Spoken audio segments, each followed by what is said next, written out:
All right, gentlemen, you know I love you too. I love working with you, but I needed to spice up the show. I needed to bring in one of the greatest American soccer players of all time, represented the U.S. men's national team over 150 appearances, six-time MLS Cup winner. I mean, he's so goddamn good that we named the MLS MVP after him, Mr. Landon Donovan.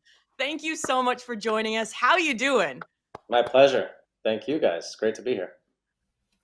Now, obviously, we've seen the growth of Major League Soccer since you've played, and the 2025 season, it's heating up, especially in the Eastern Conference with the Supporter Shield race. What have you made of the season so far here in Major League Soccer?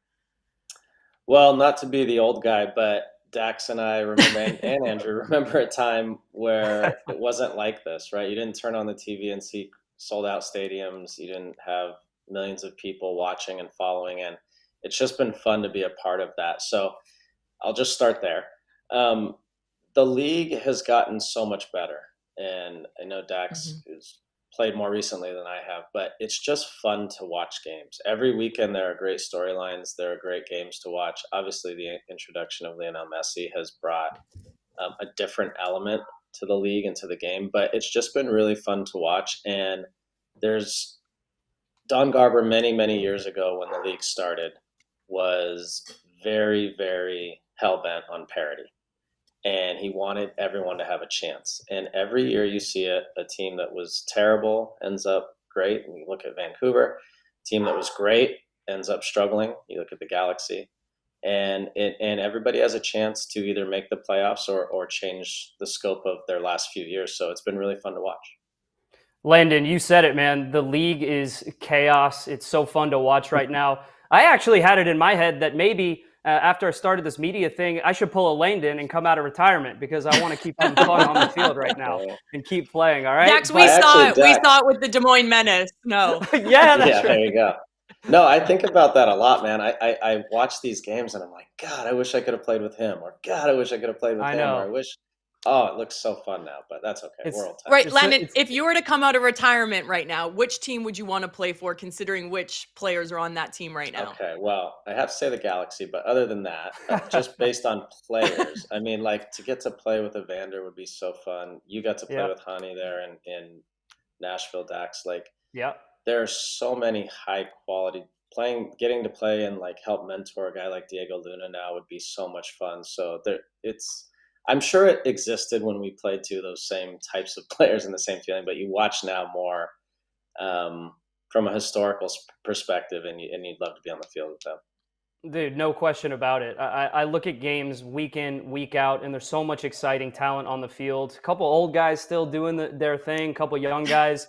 But for me, it's all about storylines. One of the biggest storylines in Major League Soccer right now is the Supporter Shield race.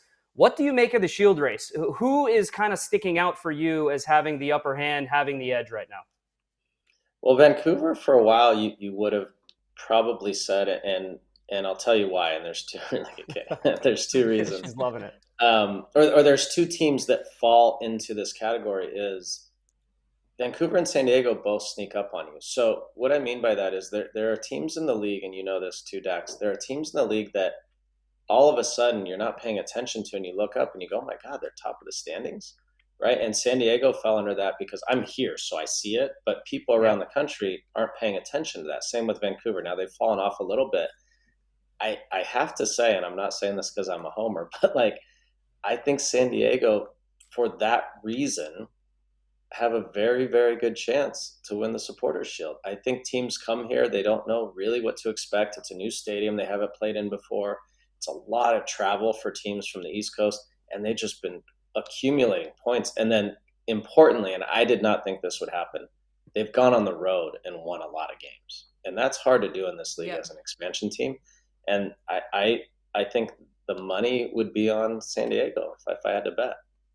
They've won more games on the road than they have at home. Go It's ahead, Weeby. incredible. Sorry, buddy. By the way, You're preaching to he's our Dax's stat choir. man now, Dax. I Yeah. am. He's preaching to Dax's choir. Listen, those teams might go under the radar. One team that has no chance of going under any radar is Inter Miami, Landon. And you experience sort of the pressure and the necessity, really, to win MLS Cup when David Beckham was there. I've often said that in Beckham going to Miami, he understands that really nothing is good enough for that club other than getting to that promised land. What is it like this year, do you think, for Miami to play under this level of pressure and expectation, not just every week, but in terms of the long game? Because, listen, Lionel Messi won't be there forever. They've got to go lift that trophy. Yeah, it's a great question. So we had Tim Lewicki in LA so Phil Anschutz was the owner. Tim Lewicki was the guy who ran all of Anschutz's sporting and entertainment businesses. And Tim would come in every year, unquestionably every year, and he'd say, look, if you're not willing to play with a target on your back every week, then this is not the club for you. And he loved it, and he owned it. He said, we want teams to come after us. We want the target on us. And if you can't handle that, go find another club. And so there are teams in this league, Miami certainly, the Galaxy certainly, LAFC, and others who, when it's time to go to play the Galaxy, everyone gets up for the game. And it's what I was a little bit talking about earlier is, in a San Diego or a Vancouver, it's not that, no disrespect to them, but like it's not the same feeling because of the history of the Galaxy and because the history of Lionel Messi and what it means to go play in Miami. There's infinitely more eyeballs on you, so it makes it way more difficult. Now, Lionel Messi isn't bothered by that. Suarez isn't bothered by that. Busquets and Alba, they're not bothered by that. But it is a challenge because everybody gets up for it, and you saw it with Orlando last week, and it's just that is a big game.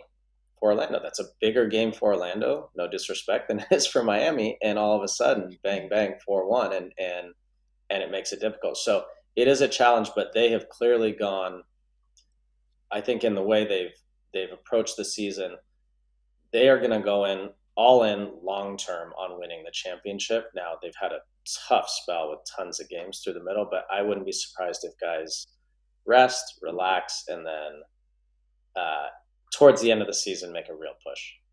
Let me just put you on the spot, man. Can Miami do it? Because I saw that Orlando game in person. They've got issues on the back line. We asked you, Shield, what's your cup prediction? Would it be Messi in Miami? The thing about, Dax knows this well, the thing about winning a championship is you need plays. You need guys to make plays in big moments. Everybody gets pretty similar through most of the parts of the field. And then in your defensive end and then your attacking end, you need to make plays. Miami has a ton of guys who can make plays. So that leads me to believe, yes, if they get there, they can do it.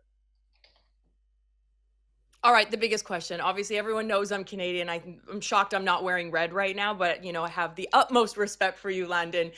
And we're starting to see the rivalry heat up between the U.S., Mexico, and Canada. So heading into the 2026 World Cup right here in our own backyard, Canada, Mexico, and the U.S., how do you see the United States faring? Well, it depends on when you ask me, Kaylin. So now, it depends on when you ask, and it depends on the, I guess, moment in time we're in. This summer, the beginning of this summer, was difficult, and there were a lot of challenges with the roster. There were a lot of challenges with, I just think, the overall feel around the team. This summer gave us all, I think, a lot of hope. But the reality of this summer during the Gold Cup is a lot of those guys aren't going to be a part of what happens going forward. They're just not, and that's the reality. So the question is, can the energy and the belief that was built this summer carry over into a bunch of the guys who weren't there? There are probably 10, 11, 12, maybe starters, 10 or 11 starters potentially who weren't there. So how does that migrate into this next September friendly, which, by the way, is coming upon us very quickly? And then how does that go going forward? And we're all optimistic, I think, and we're all hopeful, but we do need to see, objectively, we need to see some good performances and something that gives us some hope and belief again going forward. Yeah, I couldn't agree more, Landon. Who, as a younger player in MLS that maybe had a great performance at the Gold Cup, has maybe impressed Pochettino? Do you see anyone being able to really step in to have a big effect on that starting 11 or maybe coming off the bench for Pochettino at the World Cup? Yeah, if you go through the roster, I think Chris Richards was a bit of a revelation, not for people who've followed Palace all year, but for people who follow the national team, he wasn't a guy who was starting every game. All of a sudden, he became the man in the back, and now it's him and who, right? And before it was Right. like, is he going to get in there? Now it's he's in there, and who's going to play with him? So he was a little bit of a revelation. Of course, Diego had a fantastic tournament. Malik had a fantastic tournament. But again, Dax, my question is, how do they now integrate with the bigger group, right? So Diego Luna is a great example. He is full of energy. He is a guy who I know this type of player so well because these are the guys I grew up with, right? Like Latin influence in Southern California. And when he is feeling it and the rhythm is there and the energy, he's fantastic. Now, can he carry that in when Christian's on the field and Weston's on the field, Tim Weah's on the field, maybe Balogun or Pepe? Is he going to have that same flair and that same energy? Or is he going to sort of submit a little, right, to them? And that's a natural thing that happens in sports. And so that's going to be fun and interesting to watch. Same with Malik Tillman. I mean, he's a little more demure and a little more calm in his demeanor. But it's going to be interesting. How does he now fully integrate into that group? Because at this point, you would say Malik for sure needs to be on the field. And so how does that all happen? Landon, World Cup starts today. Who's your number 9? Who's starting up there? Oh boy. Ooh. Who's available? You can't pick yourself. You can't come out of retirement. Jalen, you don't want me on the field. Trust me. I can't even walk. My gut would say Pepe. It's not who I want, but who I think, because I assume he's going to be healthy, and I assume he's going to be playing well. And with Flo Balogun, we just don't know.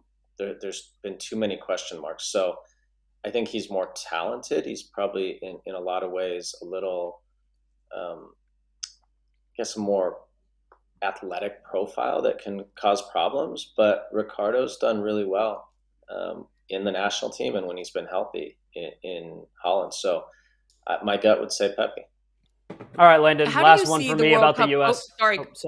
Yeah, okay, I was just going to ask you go, Daxie. I was just going to ask, Landon, like U.S., you've seen them, you've watched them throughout Pochettino's time as the U.S. men's national team coach. There's a lot of pressure on this team, in my opinion, with the World Cup on home soil, an expanded World Cup. They have a good seed going into the tournament. What is a successful World Cup? What does that look like for this U.S. men's national team? It's a good question, and it's hard to know, Dax, because, and I'm not sitting on the fence, I promise, but it's hard to know because this is the first World Cup now with 48 teams. And then in addition to that, you have the U.S. being one of the seeded teams. So historically, you have the host nation and 7 other teams are seeded teams, and then everyone else falls in line. So in that scenario, it becomes very challenging if you're not one of the seeded teams, because you're going to play a really good team. The U.S. sees this every time we play in a World Cup. And then you're going to have, if you're in the second pot or the third pot, either way, you play a second pot team or a third pot team, it's challenging. And then if you get a really unique, tricky, challenging fourth pot team, it's really hard. In this case, the U.S. is one of the seeded teams. So you're going to miss out on the other 11, well, Canada and Mexico, so the other 9 best seeded teams in the world. Right. So you miss out on all those teams, which is good. The question is, what does the group look like? I don't think there's any scenario we could say that it's a success if we don't get out of our group, right? We need to get out of our group. But at that point now, you cross over into what's now a round of 32 instead of a round of 16. That, in theory, if you finish first, should be a team that's beatable. But if you slip up in the group and you finish second or third, now you're going to play potentially a real monster in that round of 32. And so getting out of the group, absolutely. I think you need to win a knockout stage game. But historically, we would say if you win a knockout stage game, it's been a fantastic World Cup because now you're in a quarterfinal. If you win a round of 32 game on your home country, you should probably do that too. So I would say probably need to win a round of 16 game to say a really, really successful World Cup. But I also say it can also be a successful World Cup if there are some iconic moments. Nobody knows that more than me, right? I had a 4-yard tap in that changed my life, right? So those moments are crucial too. And it's part of the reason why I get so passionate and emotional about the team when things aren't going well or guys don't want to play for the national team, because it's such a massive opportunity on home. So I did it halfway across the world, and it changed my life. Imagine doing it in your home country and what that can do for you. Yeah, I was lucky enough to play in a home World Cup in Canada, and it's just such a different feeling from the first one that I played in Germany. I want to switch focus to the Leagues Cup that's been going on. Obviously, this is the third edition. There's been a format change. We're now down to the final 8 teams in the quarterfinals for Major League Soccer, for Liga MX. You've played in both leagues, and you've watched the tournament kind of grow, and you've watched MLS grow. Do you feel like the gaps closed between Liga MX and Major League Soccer? Oh, there's no question, and I would argue that the pendulum has swung the other way towards MLS teams. Wow. Now, depending on when you get a team, what form they're in, how they're playing, that can all matter. Are they just out of preseason, et cetera? But this tournament is happening at an advantageous time for MLS teams, which is good. I equate this tournament a little bit to Nations League. Nations League, at first, everyone was like, oh, dumb tournament, another tournament, nobody's going to care. Da, da. I covered the Nations League final on Fox this summer. Watching Portugal and their fans during that final and when they won was, if you try to convince me that no one cares, you're crazy. And so Leagues Cup these things take time. It takes time to build tradition, history. There needs to be some insane moments, something in the next, whatever, few weeks, months, crazy needs to happen. And that really gets people excited. But I think the games have been great. They've been entertaining. The teams took them seriously. With the format, it's a little challenging in the third game. If you have nothing to play for, of course, it's different. But, I watched the Galaxy put, was it 4 or 5 on whoever they played to get in. Right. And so to get into the knockout stage. So the teams care, the players care, and ultimately that's what's most important. Landon, let's talk Galaxy, man. We got you here. This is such a bizarre season. You win a championship, and then it seems like you can't win anything. How do you feel about this Galaxy season? And then as an extension, if Ricky Puig is healthy and there is nothing to play for in the league, should the Galaxy put him on the field? No. Start with that. No, he should just continue rehabbing and making sure that he's ready for next year. It was crazy this weekend. I don't know if I just went to bed early, whatever, and I woke up in the morning and I was like 4-0 at home. And it was reminiscent of the game. We went up to Seattle and won 4-0. We call that the refund game in LA Galaxy lore because all their fans were given a refund for that game. So they paid it back a little bit. And it's just been a bizarre season. It feels like when things go well, you get this hope and this optimism. And then all of a sudden there's a huge setback. And so I've been part of years somewhat similar to this, but I don't think anyone could have predicted this. I think ultimately the learning is for Greg and for the team is that they were probably overly reliant on Ricky. Yeah. But I don't know how you account for that because he's so good and he's so dominant and he's such the alpha on the field that when he's there, he makes everything go and tick. But then if he's not in the team, everything's different and everything changes and you can't replace him. It's impossible to put someone else in there and say, Diego, you do this, or it just doesn't work that way. So it's going to be interesting. I think at some point here, if there's not points picked up consistently, that's going to be it for the season, right? And so that it's a good question, Andrew. I don't think he should get on the field if there's nothing to play for. It's not worth it. LD, I've got news for you, brother. The season is over for the Galaxy. Leagues Cup is not. Are they winning Leagues Cup? Well, the funny thing with these things, you saw it with Tottenham last year, is now you put all your eggs in that basket, right? Of course. And so why not? I mean, they are certainly talented enough to beat any of those teams. So the question becomes, they win Leagues Cup is a successful season. Exactly. I don't know. All right, man. Enough about the Galaxy. Let's transition to you. When I come back in my next life, I want to be you. You've held every role under the sun. I do. You've been a head coach. You've been a GM. You've been an owner. Yeah. Now you have a budding media career that your star continues to rise. You have a book coming out. What has post-soccer playing retirement life been like for you? You've held a number of different roles. Which one is your favorite? And can you just walk us through how excited you are for your book to come out? Yeah, good question. So it really just means I'm lost and I can't figure out what the hell I want to do with my life. It means you're Um, talented, very talented. Exactly. Okay, there we go. We'll say that. Rose or glass half full.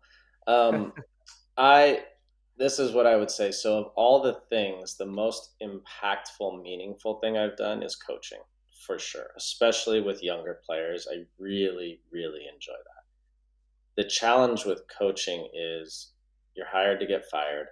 I'm not going to move my family all over the country every 2 years or 3 years. Um, and it's stressful. Like it's really stressful. It's so good. I wish every single player, when they begin their pro career, could go spend 6 months with a coaching staff behind the scenes and see what happens just for you to watch a 3-minute video clip.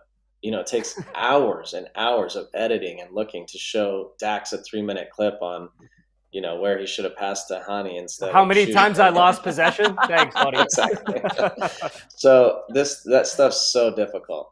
I will say the most enjoyable now, really most enjoyable, is doing the podcast. Tim's phenomenal.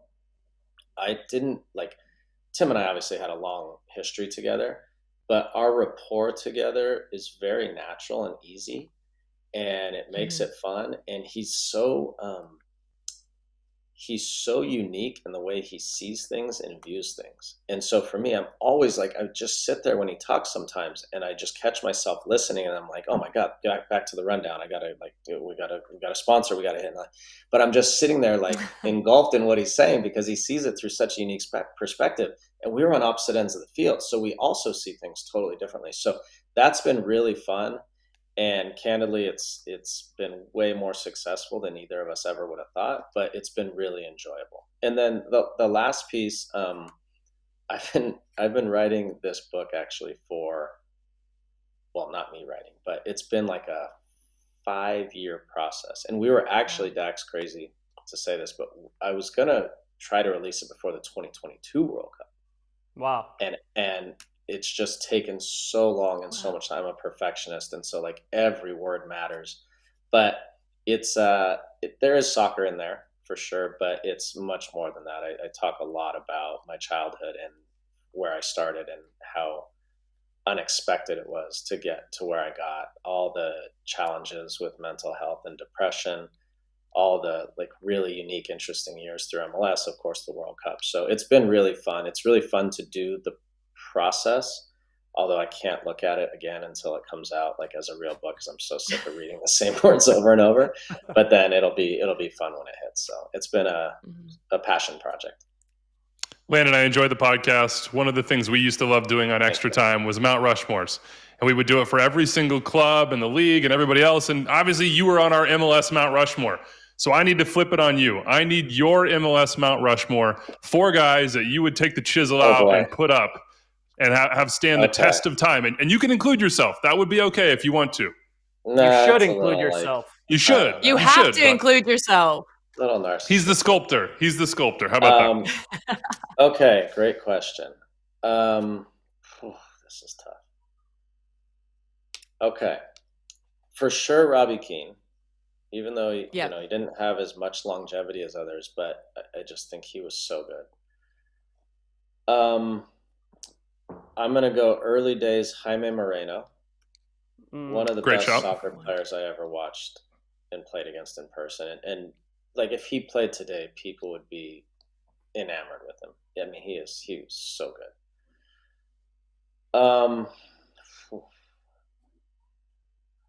Probably I don't know if you can put a goalie, but I'd probably put Nick Raimondo. Can I put a goalie? Yeah, you can put whoever you want, man. Put whoever you want. I have to put a goalie. No, I don't have to. Okay. No, you don't have to. And my last one. I'm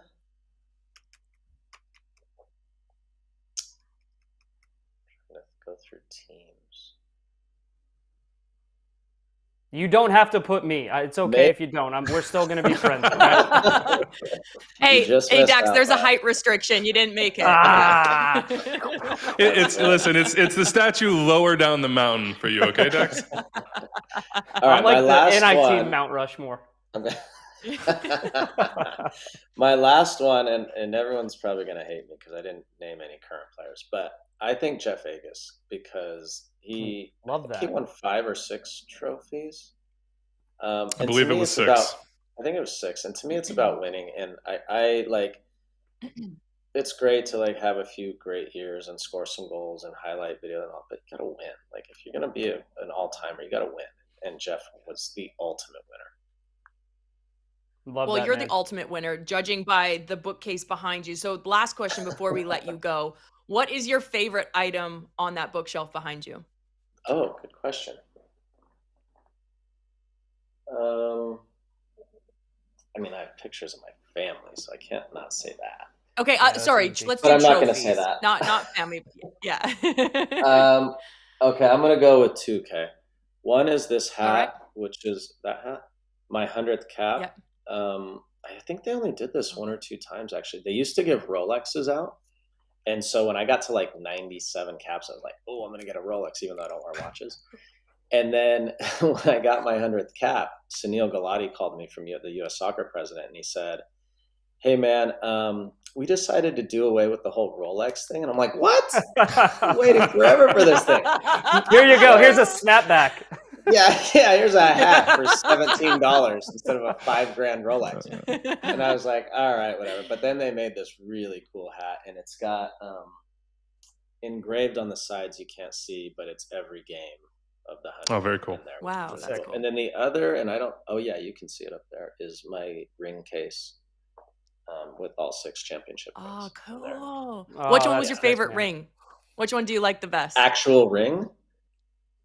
Or like what? Let's do 2 parts. Say, you're such actual a girl ring and then most memorable. I am. I'm such a girl. Okay. I have to look at them because I haven't looked at them closely. God, that's hard. I mean, the first one's so special in 01, just the feeling. But then the ultimate like relief ring was winning in 2011 because of everything that had gone on with David and the club, and we've been so bad for so long, and so it just felt like finally we got the championship. Bring those rings into the studio if you ever come, just so Dax and Sasha and Brad can, just so they can see what those look like. Yeah, you bring the rings in, okay? Wow. I'll bring in the dinner plates that we won at Red Bull, okay? Yeah, Landon, thank you so much for joining us on This is MLS. We know you're the busiest man in the world, and we appreciate it. We love everything you do, not only for Major League Soccer, but the sport in general here in North America. We see it in Canada, we see it here in the US, so it doesn't go unnoticed what you're doing off the pitch and in front of the camera. So again, thank you so much. Looking forward to reading your book, and I'm looking forward to bringing you in the studio. We have to get you into MLS 360. I think you'd be brilliant.